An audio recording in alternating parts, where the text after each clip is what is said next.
दोस्तों मान लो मैं आपसे ये कहूँ कि आपको 50 किलोमीटर तक अपनी कार से जाना है और आपको रास्ते में आने वाली सभी गाड़ियों की गिनती करनी है कि आपने जाते वक्त कितनी गाड़ियाँ देखी।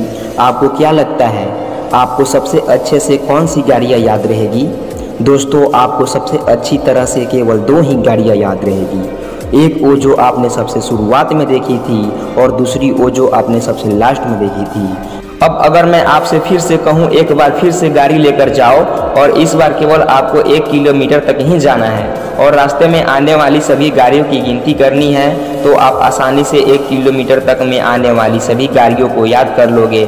ऐसा इसलिए हुआ क्योंकि 1 किलोमीटर में आप कम समय में बिना बोर हुए गए, लेकिन आप जब 50 किलोमीटर गए थे तो आप बोर हो गए थे और गाड़ियों को गिनते गिनते आप थक चुके थे।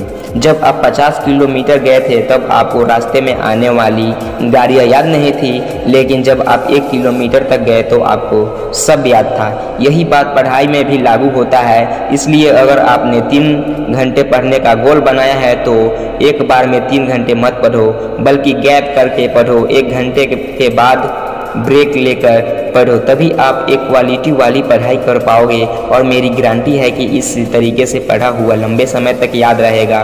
तो दोस्तों उसी तरह वैज्ञानिक भी इस बात को मानते हैं कि आपको किसी भी काम में सबसे शुरुआत का और सबसे आखिरी के टाइम का किया हुआ कुछ काम अच्छे तरह से याद रहते हैं। उसी तरह पढ़ाई करते वक्त भी आप यही गलती करते हो।